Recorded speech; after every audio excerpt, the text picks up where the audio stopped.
You're listening to the ESO Network, your station for all things geek.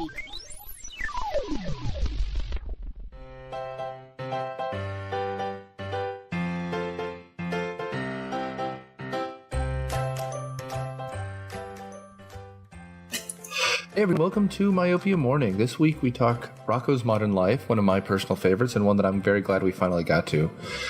I want to thank all of you who came out to see me do a riff over Flesh Gordon, which was a train wreck. The show was good. The movie is unwatchable.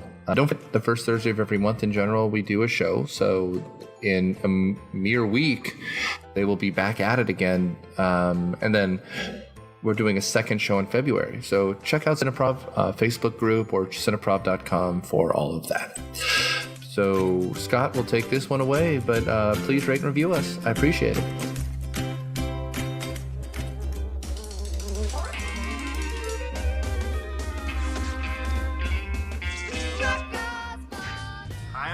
I'm Tony Heath. And we're going to watch every episode of Doctor Who and then talk to you about it. Every episode? Every single one. In order? From an unearthly child to, the future. And we're going to do it in a podcast that we call The Watchathon of Rassilon. WatchYourRassilon.com. And we're also a part of the ESO Network. So check us out or whatever. Please. Stay Rassle Awesome. Stop trying to make Rassle Awesome a thing. Nope. Welcome to Myopia Mornings. This is a podcast dedicated to revisiting the TV shows we all loved as children and seeing just how well they hold up. This month we watched the classic 90s Nickelodeon cartoon series Rocko's Modern Life, about a sort of Australian wallaby version of Ralph Nader mixed with the guy who waits in line all week for the new iPhone. I think that about summarizes it. I'll take it. Yeah. To discuss whether it holds its own, we have on panel with us today Thomas. I'm Thomas Herman, host of the Geekly Oddcast and member of the Brothers Herman, and also a frequent contributor on Myopia Defend Your Childhood and Mission Briefing. Well, there you go. That's a mouthful. And then we have the Myopia Godfather himself, Mr. Nicholas Hoffman. Hey guys, this is Nick. I host all the podcasts as he referenced, except for the Brothers Herman or Geekly Oddcast. So I'm host of Myopia Defend Childhood, editor of Dude Letter, and riffer on Cineprov. Excellent, excellent. And I am your host this evening, Mr. Scott Miller. Let's dive right in to Rocko's Modern Life. Whoa. Don't sell yourself short. You also did all the graphic design. Yeah, this is essentially us giving each other our resumes. This is the shameless promotion section. Yeah, right. Plug each other, I guess. The graphic designer and creative director for all the visuals on the Myopia and Dude Letter podcasts. So, there you go. Sir, what other titles can we throw in there? Admiral. Person who's hosting this one. Yeah, right. Admiral. I will steer the ship the best I can. Anyway, let's jump right into our first part here and try to refresh our listeners' memories as to what the heck Rocko's Modern Life was and what it was all about. Nick, I think I'm going to let you try to give everyone here a synopsis, kind of what the premise is for this show. So effectively, Rocko is this young-ish, kind of just out of school. You get the feeling that he's just out on his own. He's not quite middle-aged, but he's trying to figure it out. That's the whole premise of this thing. And on top of that, he's kind of this immigrant character who doesn't quite get O-Town, which is the town he lives in. What's interesting about it as a show is it's the second round of Nicktoons, right? The original round of Nicktoons is Rugrats, Doug, Ren and Stimpy. And then this comes right at it's literally right on that next cusp. So we'll talk about this, but it is influenced by things like Ren and Stimpy with the kind of crudeness of the humor at times. But this is all about him trying to figure it out, trying to,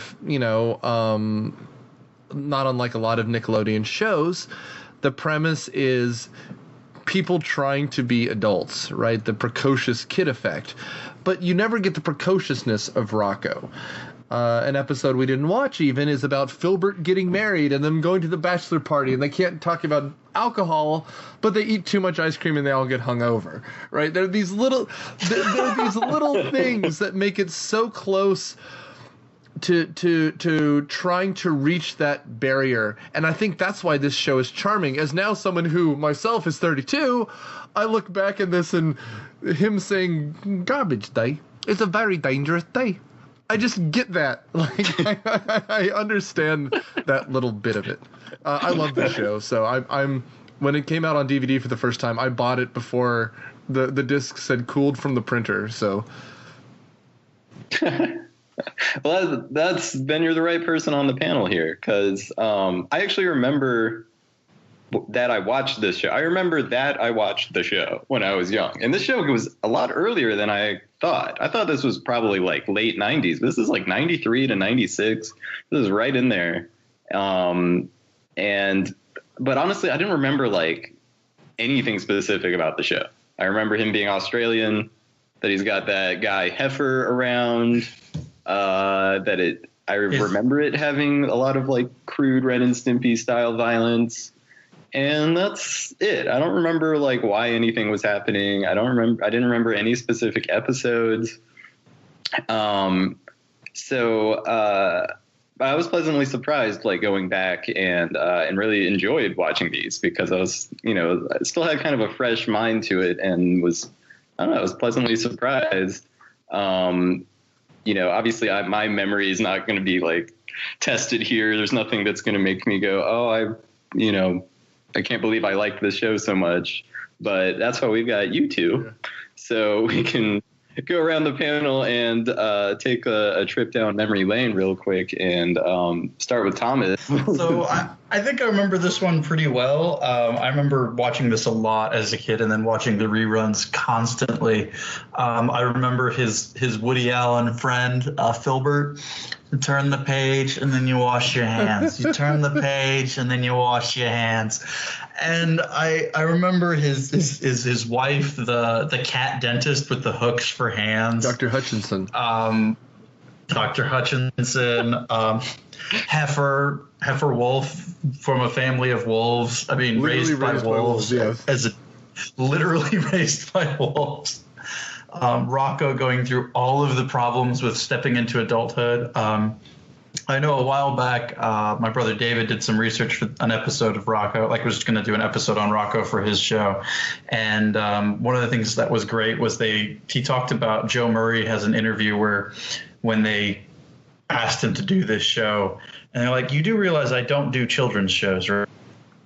Yeah, we got that. He's like, all right, good. And goes off. And this show, I agree. It's got that Ren and Stimpy kind of crude humor, and it's got some episodes that I remember seeing live, and I can't believe I saw them, because there's one in particular where Rocko works for a sex phone line.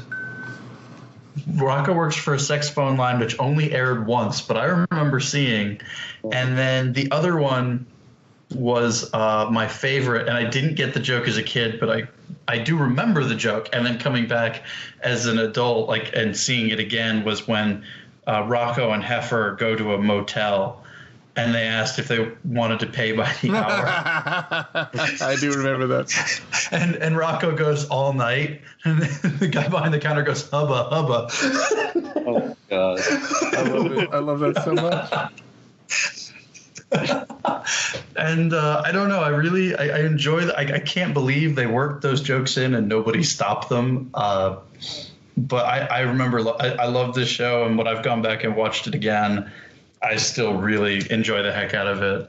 There's still some great nostalgia in there, and some even better jokes now that I'm an adult and gone through some of that first life living on your own sort of thing.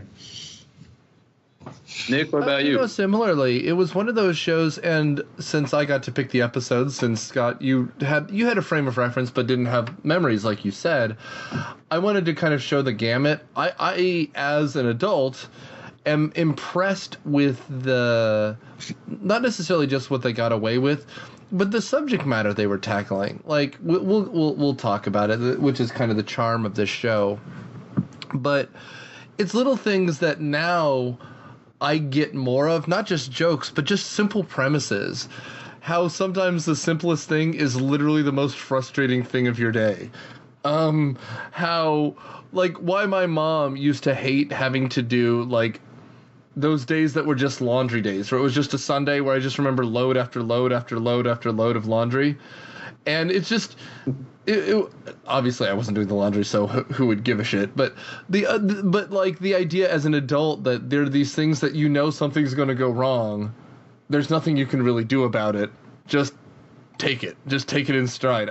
I love that part of Rocko, because that's kind of what the show is. So I'm utterly charmed on rewatching this. So yeah, I'm with you. Nice. Well, yeah. Well, we can go right into the episodes we watched. I guess we technically watched 2.5 episodes. And you're right, ranging from the first season through to the third and to the fourth season.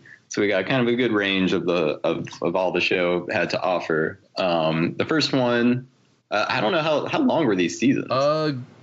I've got. I think I've had like 40 episodes or something. I don't know. Well, I mean, it depended, because usually, so each of these seasons only has 13 episodes according to TV.com. When I'm looking at them. But I mean, kind of the number of episodes. So, I think the one that Nick sent, like episode 115, season 1, episode 15, isn't. I'm wondering if they're just kind of counting by the episode in the show, like when there's several. I'm not sure. Oh yeah, by the segment. Yeah. Yeah. I kind of enjoyed that they did that. I wish some cartoons would still do that with a shorter, mini-sode inside, and then move on to the next one, so you didn't have to have a full 30-minute segment. You could just do, all right, we set this up for one joke, and then we're going to move on to the next one. Yeah, exactly. It totally works a lot better than trying to stretch it out for 20 minutes. And we totally see that in a couple of these, like the Fatal Contraption segment that's like totally silent. You're not going to do that for 20 minutes to a kid. But for 10 minutes, it works. Yeah. But, I mean, starting with this first one, it's about the Sucko-matic, a sucker for the Sucko-matic. This, call now. Pick up the phone right now. I tell them what I did for you. Do it. So for a Christmas/birthday gift, I violated the rule of people who have birthdays around the holidays, but I got him a still from this particular episode. And when that moment came up, I had to laugh, but I got him an animated still, like an actual certified still from when Heifer's holding up the manual. I think this is... I tried it... Please, Scott, go. No, I was going to say, I have it written down. I was watching the episode and just wrote, why does Heifer have the manual in his pants? I'll tell you what. So I tried to, when I was picking these episodes, this is something that is very, very, very Rocko, right? He wants to do the simplest thing in the world. His house is dirty, his vacuum dies, so he buys a new vacuum. That's it. Very simple. So, of course, everything has to go to shit, right? Like, the vacuum has a mind of its own. It destroys the house. It destroys everything. This essentially... Can I just say, as someone who now has a Roomba to do the vacuuming for me, there's just something very amusing about this episode. Now that I'm like, I just bought a vacuum that does it all for me. I just bought the Sucko-matic. Well, and I mean, to your point, the last time our vacuum died, we did the research. We bought an expensive, nice, whatever it is, something shark. And you're just like, good vacuum is the best thing. What the hell has happened to me? I don't understand. And your brain does this little reboot, but it's the most like, today I'm going to clean the house and everything goes wrong. It's literally the millennial complaint that adults have about millennials, but it's treated so seriously here. He wants to do good by himself so badly, and the world is against him. And that's the show. Yep. It really is. Oh my goodness. I mean, you want me to give like a quick synopsis of the episode? Effectively, sure, yeah. He's living in filth. Heifer's on the TV, and it starts like Psycho, where he goes, "You're a pathetic thing. You're useless or useless." Turns out he's talking to the vacuum cleaner. It just won't start. and he wants to clean the house so badly, but the vacuum gives up the ghost, and they have this kind of drama scene where he's holding him like it's a soap opera, just as the entire thing the vacuum dies, where the vacuum gets the line "Rosebud." Yeah. Rocko says house crud, because of course he does. But it turns out that Heifer, instead of watching Game 7 of the World Series, the president being shot, or the world being destroyed by aliens, is watching QVC, where they're selling the Suckomatic, the most helporific household device on the face of the earth. And you might think I was looking at IMDb, but I just knew that. We should point out that Rocko's trying to adult, and Heifer is being an adult. Absolutely. A lazy Sunday afternoon watching cable. That's... Or like the 2 a.m. eating chips and just being like, man, there's nothing on. Ooh, shopping. I will tell you, like, there's a scene like midway through the episode, like when all of it's going wrong, and Heifer pulls out a loop to look at a potato chip. Yeah. And I remember that from childhood, and in watching it again, I'm just like, this is the most absurd thing I've ever seen. That's exactly it. And I love this episode, not just because it's Rocko trying, and I've had days where I feel like you get nothing done. It shows the physical comedy. This is about midway through the first season, and this is what the show effectively becomes. They try to develop these characters further. Like I said, Filbert gets married, but all the basic bones of the show are here, right? He's trying to do something, the world is against him. He's really too meek to complain. He doesn't call anyone. Him and Heifer just kind of figure it out, sort of, and then everything goes even worse. It's great. And Mr. Bighead is the adult complaining about all the millennials. Yep. It's a show 20 years ahead of its time. It's amazing. That's true.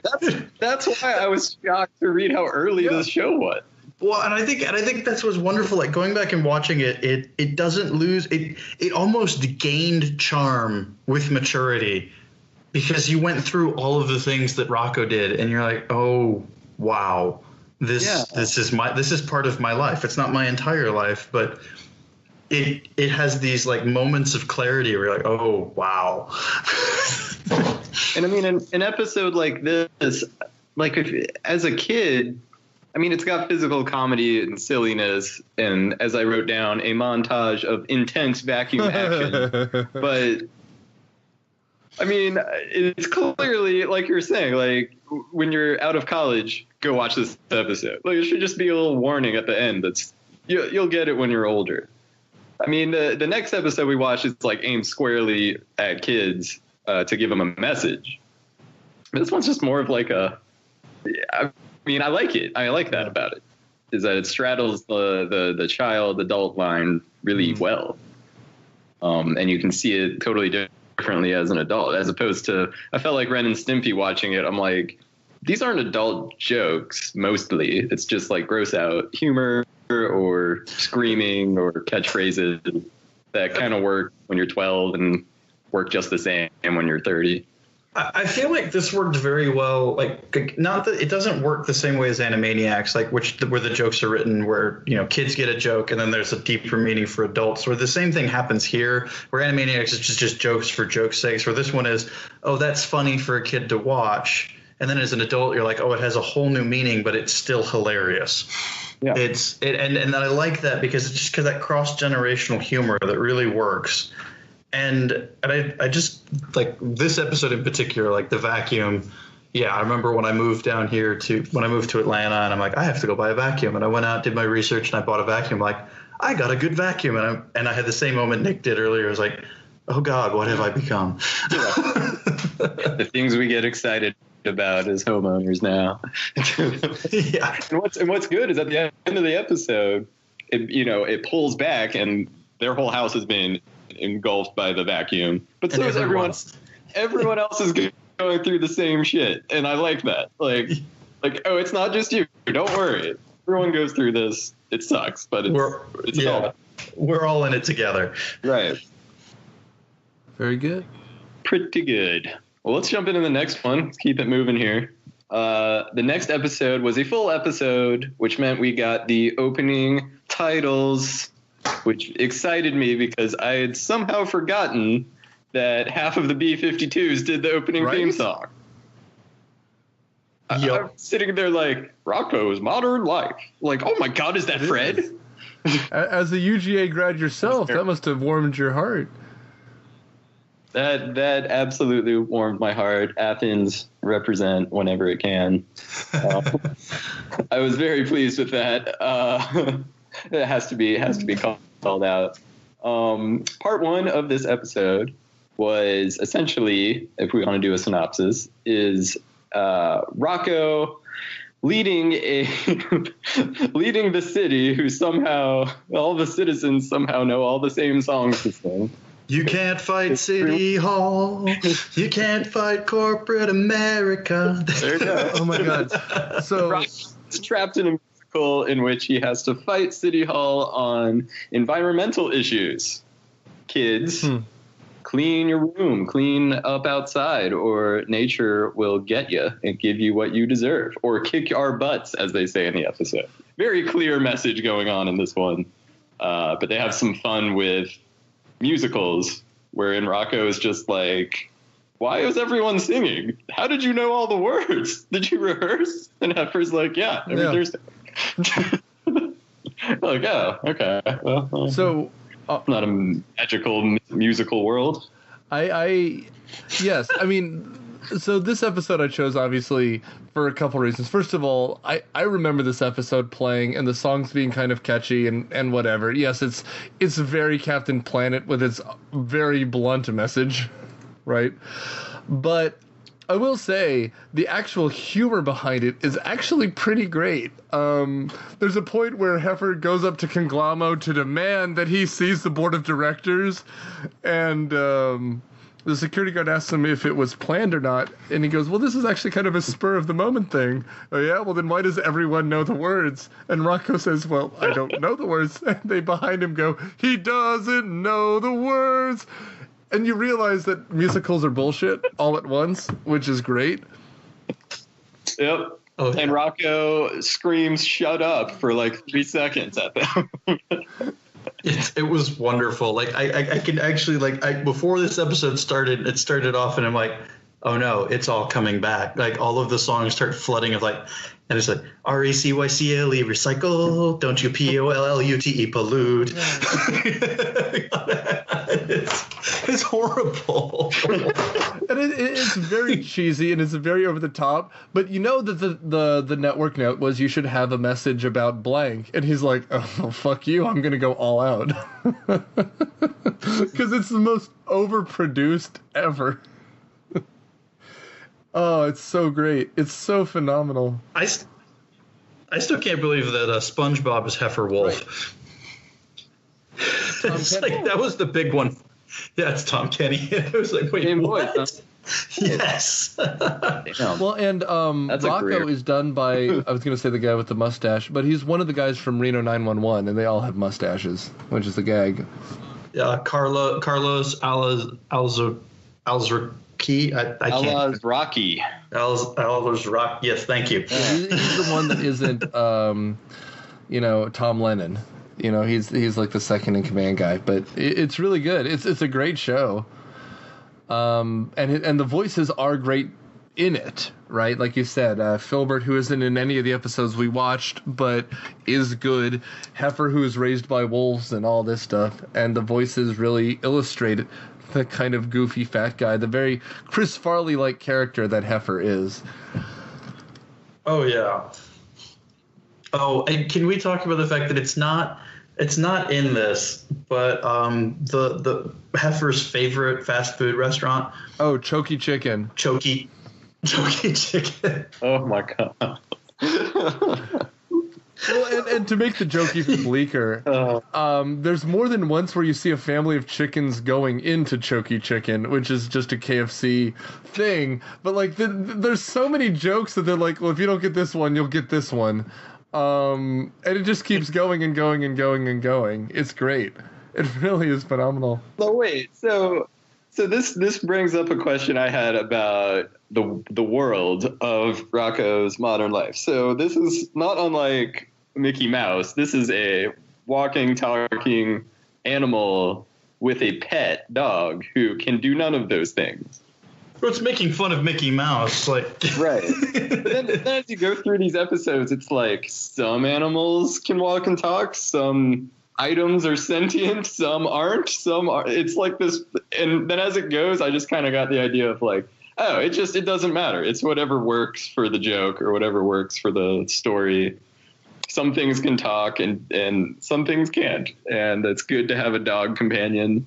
And sometimes it's good to have the toaster run across the counter. Like, well, and I guess to that point as well, like, God, this world is so out of place that like everything is anthropomorphized sometimes, and like you are alluding to, even like Mickey Mouse, his feet kind of squish as he walks. He's a hero in this world, but unfortunately, I guess making fun of the whole Mickey thing, he's not the hero of anything, right? Like he's never in control. Yeah, he works he works as the like checkout guy at a place called Kind of a Lot of Comics. Like it's not even a big store. It's just kind of a lot of comics. In the next story, next half of this episode, he goes to Mart. Yeah. I had to send you guys something because there's a joke I remembered, and I had to share it, but I didn't necessarily want to say it aloud. I'll do it, man. So there's an episode where like so later in the series, Rocko gets a hobby where he uses the jackhammer in competitions, and there's an episode where like he and Heifer go to a place called Demo Pit, where it's basically this open concrete area where you can hop on your jackhammer, and the caption under Demo Pit is "Jack all you want." I'm surprised you remember that. What's that mean, Daddy? It's a lot, Nickelodeon. God damn it. Yeah. Oh man, the show's full of stuff like that. I mean, you already hit on a lot of them that you remembered from other episodes. Yeah, no, and I just enjoy all of that, and basically the next thing we watched was a silent episode, but it was another. He buys a device to try to make life easier. And it ends up going completely awful, and I mean that's why my open, I'm like, this is the early adopter who's like, oh my god, I need that, it'll make my life easier, and it's the first version and it has bugs. Just in this world, the bugs, are that it eats your house or tries to kill your dog. So it's yes. I'll say, yeah, no. I will say that we didn't cover this one, but it's worth going and watching, though it hits way too close to home from just straight out of college. The episode with the credit card. Oh, yeah, that's a great one. That's a great one. I mean, explain. So Rocko's in between paychecks, and he needs like a new dog bowl and a new couch and things like this. And but he has no money, and he has to wait for his next paycheck. And Heifer's like, oh, but he pulls out his mail and finds a credit card and says, well, you could charge now and pay later. And Rocko, like Heifer basically takes Rocko on this spending spree, and as he keeps swiping, the credit card literally starts melting in his hands.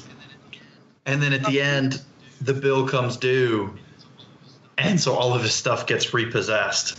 Yeah. Well, I mean, and oh, please, Scott, go. Scott? Oh, I said go ahead. Sorry. Oh no, I just said it's a left. Yeah, and I mean, like to me, it gets all the worse. It's not just him spending the money; it's that it seems like whenever he tries to get ahead, he falls behind, and that's kind of totally relatable. The reason why I left that episode in, though, is not just that it was attached to the musical episode.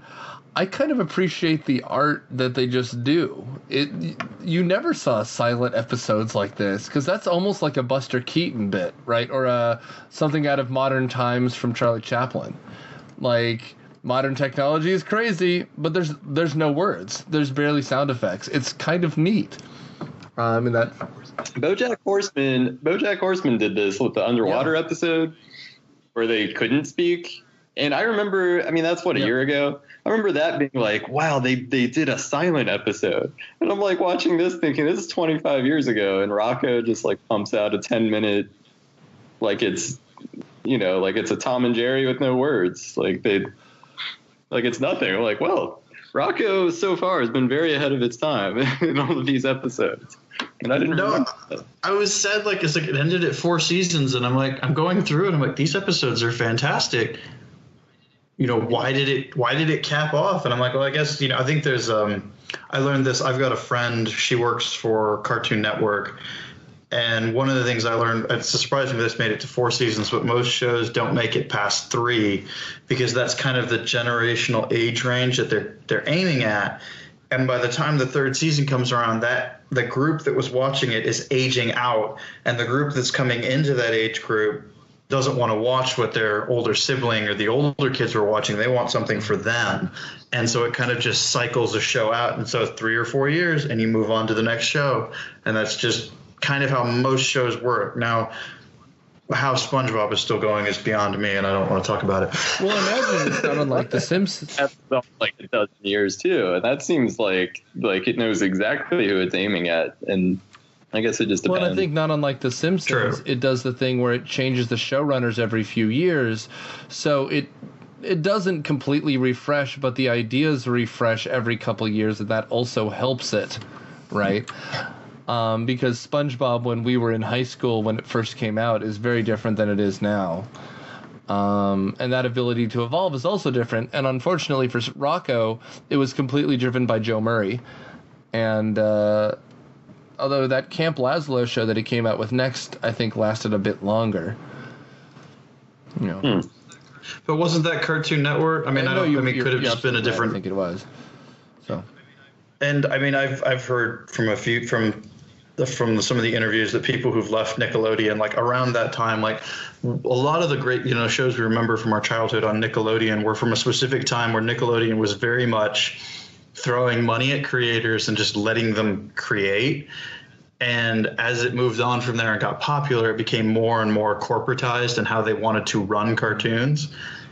And so it kind of stifled that creativity to a point where those creators decided to leave rather than stick around and try and deal with that. That sounds like Ren and Stimpy to me. Well, that's annoying. The good thing there's a Cartoon Network, but it's not. Those shows ended. There's only 4 seasons of Rocko. Like, it didn't get picked up and move networks or anything. Yeah. Well, you can blame Doug for that one. I usually blame Doug. It's the safe. No, because that one, Nickelodeon sold it to Disney, and Disney managed to keep it going for however long Disney had a movie and all of that. And I think Nickelodeon was so ticked that they let that property go away, and it managed to become something that they won't let anything go now. Man, just for fear. Well, it took them 15 years to release the Rocko on DVD, but didn't they change Doug substantially? Didn't the bully guy, Roger Klotz, become this rich asshole? They did. Yes. Oh no, Disney changed the heck out of it. I can't remember much of it because I was never the biggest Doug fan to begin with. But it was on sometimes, and I had nothing else to do because it was raining. But I think you're right. They did Disney made a lot of changes to that show from what Nickelodeon had. And I still see Quail Man at conventions. Yeah. Funny character. You're not wrong. There's a. It's an easy costume. Honestly, the charm to that show is more in the idea than the how it came out, than the actual completion. So that's true. That's very true. I definitely sing Killer Tofu pretty regularly. Tofu is great. So that's an amazing episode. Doug has some weird earworms to it of character names or songs or it's the beats. It's Patty Mayonnaise. Like there's things that you remember. Like why do I remember? Or Anyway, that's Doug. Sorry, we got way off topic. Sorry, that's banging on a trash can indeed, guys. Get off my lawn. Okay. The final episode we watched, let's get back on track. 2 parts. First one, Rocko goes through a whole bunch of shit and ends up wanting to run for dog catcher, and Big Head runs against him. So we get a nice little political commentary. Second half is more about Big Head and Heifer. He's playing golf with his boss, and Heifer works at the course and ends up helping him cheat to sort of win the weirdest golf match. I barely even knew what was happening by the end. But 2 interesting episodes, a lot of Big Head going on. Rocco's in the second part for just 1 quick shot. So it's a little different than the other ones we watched. So, yeah, I think the first one, Ed Good, Rocko Bad, is something I remember them doing a lot as a kid, which is jokes I didn't understand but aimed at kids, right? Like, I didn't really follow politics. This came out, I would imagine mid-90s. You said the show was 93 to 97, right? So this might have been the election year. 96. Like, this is probably Clinton, and this really does sound like an election. Like, he's the good guy. I'm the good guy. He's the bad guy. That's it. Like, you need shoulders and you win. Yeah. Like, I love the simplicity of it. Surely the American people can't be swayed by one commercial. Right. I mean, for a kid's show, it's very prescient, but it's also very on the nose in a way that I kind of love. So I don't know. I thought it was sharp because, again, Rocko enters a race that no one should care about for all the right reasons. Yeah. He cares about the dogs and he wants to be dog catcher, which is a thankless job, but Ed has to destroy him because, of course, Ed has to destroy him. That's kind of it. Yeah. Because get off my lawn. Because this new generation is going to change the laws and be lenient and do this and that. I've got to step in. I can't let him do that. That's why he steps in. I mean, it's such a clear, like, holding on to your generation and ruining the government. Oh, my God. Oh, yeah, no, precisely. I'm getting off a different podcast here. But it's a pretty good episode, though. Yeah, it's a pretty solid episode. Yeah. What? I like the gag of giving out flyers and everyone just throws them in the trash. When he runs out, he goes and picks them out of the trash and gives them back to people, and they just throw them in the trash. The old Mitch Hedberg joke of here, you throw this away. Right. And then. I like little gags. Or Heifer pinning pins on people. He pins it on the wrong guy and just gets destroyed. Yeah, no, it's great. It's one that feels the most just at home at being a silly cartoon, with the possible exception of the next one that we're literally going to talk about in a second here. But it's extremely well done. It's very nicely put together, I think. Yeah. Well, you can go right into the next one about the crazy golf game with pianos and Darth Vader and God knows what. Yeah, so this one is ridiculous. Effectively, the whole thing, like Scott kind of breezed through, was Ed has to play golf against his boss. The boss always wins. That's it. Ed is just someone else who plays golf. The boss is supposed to win. The little newt guys who are the toadies, so literally they're reptiles, just assures Ed. Ed makes sure the boss wins. That's it. They have a whole golf course set up to fling pianos at golf balls so that the golf ball, like if a piano hits your golf ball, it's like 10 strokes or something ridiculous like that. Yeah, it's a penalty. Is it just me, or the first time that happens, I'm like, well, that's ridiculous. Surely the next time it'll be something different. Yeah. The next time it's a piano again, and then it's a piano. I feel like this is somebody's like, golf is exceptionally boring. What can we do to make it more entertaining? Yeah. Pianos. And I guess what's more is no one is fazed by this. No one is. Yeah. This is the one that's most like a Bugs Bunny short, right? Heifer has a sense of justice that people are cheating and he needs to help Mr. Bighead. But other than that, like, Mr. Bighead is slowly being paralyzed and crippled by these falling pianos. No one cares. Like, no one notices that he's in pain. It's just that he might actually win this, and that's what people are excited about. What? Yep. And there's broadcasters who clearly are being forced to broadcast this. They're just, oh my God, I can't believe I'm here. I'm yawning. And it turns out Rocko's watching this on TV. Why is any of this on TV? They're just making fun of golf movies. Is that what this is? I mean, I guess. I mean, but this is making fun of, like, I mean, at this point, did this come out before Happy Gilmore? About the same time. It might have been before, but yeah, about the same. Happy Gilmore came out in 1996, which means it's very possible this episode was written and drawn before Happy Gilmore was finished in production or put out. So, because when you think about the length of time that goes into a cartoon or a movie, that means at the same time they sat down and basically just made a whole joke about golf. Yeah. What would make it more interesting? And if you have no money, you can't fling pianos in real life. If you're a cartoon show, just go all out. By the end, they're all hiding behind sandbags with helmets on. And that's right. I mean, and can you explain? I mean, it's Darth Vader. Yeah. Yeah.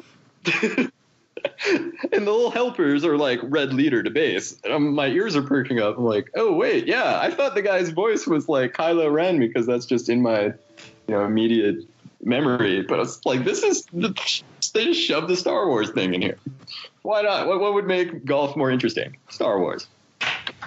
Just like anything.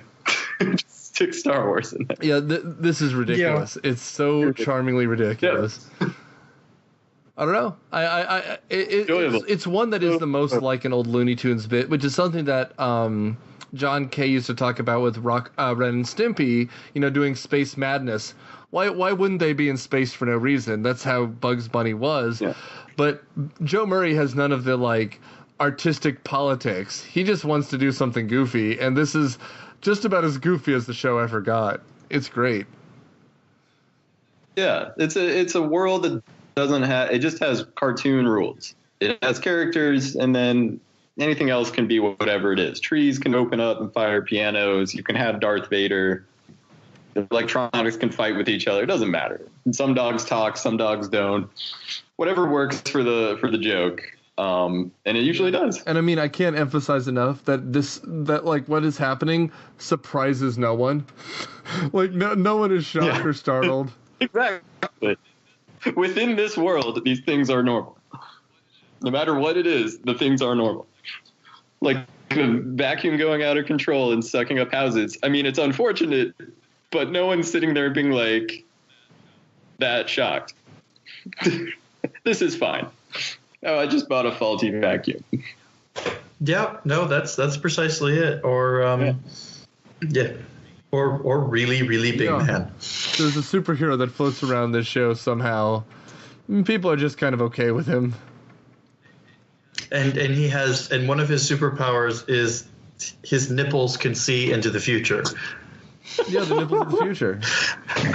He's like, and I saw in my nipples of the future the trouble you were about to have. Oh man, that's some powdered toast man shit right there. It really is. Like straight out of that. Oh my god. I feel like Joe Murray saw. Watch some of these episodes. Yeah, man, I'm telling you, just buy it. I have them all. Yeah. They're great. I've got Volume 1 bought on Prime. I just need to get the rest of them because I remember when it first came out on Prime, and I'm like, yes, I'm getting this. Absolutely. Well, this is a good. I mean, this is going to go well, but this is a good time to go around the panel and get some final thoughts. Let's start with Nick, I guess. I assume this held up for you. It sounds like we were all pretty happy watching the show, but what do you think? Man, just if you can find it, As Thomas was alluding to, they've done a really shit job at streaming this stuff. It's on cable regularly. But other than that, if you can find it, watch it, man. It's great. All the characters are still charming. Like they hold up. There's none of that Rugrats crap where the voices become cloying. I find it very funny, and it does occasionally veer into being too cartoonish, because that's what Nickelodeon wanted from them occasionally. But for the most part, I think it's just wonderful. Nice. Thomas? I love this show. I mean, it's been before, we set up for this episode. It had been a while since I sat down and watched it, but I watched it probably, about 10 years ago again, and then I watched it religiously as a kid. And this show, it's gotten better with age for me, just from personal experiences, and I kind of enjoy that. I agree with Nick. There are a couple episodes I think are easily skippable, but I think Joe Murray created a fantastic thing here, and I can't wait for the movie later this year. But yeah, go watch this wherever you can. Amazon has it, and you can buy it. Occasionally it's on Prime, but rarely. And then it is on that Nickelodeon Splat. I think that's what it is. Yeah. Well, very nice. Yeah, I'm right with you guys. I obviously didn't remember as many details, but it was really easy for me to jump right back in and watch. And I was telling Nick before we got on this, I didn't find anything cringeworthy or grating or like overly kid oriented. I felt like it hits right in the middle, right in that sweet spot of appealing to kids, appealing to adults, and aging well, and talking it through with you guys, getting a better idea of the, he's just trying to be an adult and make it in America kind of thing. It kind of gives me an even better perspective on the show. And I really enjoyed it. And I actually do want to go through some other episodes, which I can't always say at the end of these shows. Very fair. So I am very pleased that we chose Rocko's Modern Life this month. That about wraps it up for us on Myopia Mornings. Be sure to subscribe to Myopia Defend Your Childhood wherever you listen to podcasts to get the latest episodes. We'll be back next month with another attempt to ruin your precious Saturday morning memories as we explore Mark Hamill's second greatest performance. We'll see you next time, guys. Thanks for listening. We're out. What do you mean, second? I made the same joke to him earlier, man.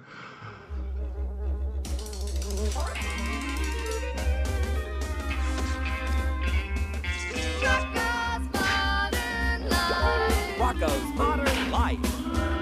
Myopia Mornings is a member of the ESO Network and produced by Dude Letter Podcasting. It is hosted by Scott Miller and co-hosted by Nick Hoffman and Aaron Greer. It is edited by Nick Hoffman and Candace Burns. The theme song is Buddy by Ben Sounds, and the music is available on bensounds.com. Please rate and review Myopia Defend Your Childhood on iTunes, Stitcher, or wherever you get your podcast. Tune in next week when we put another piece of your past on trial. Thanks.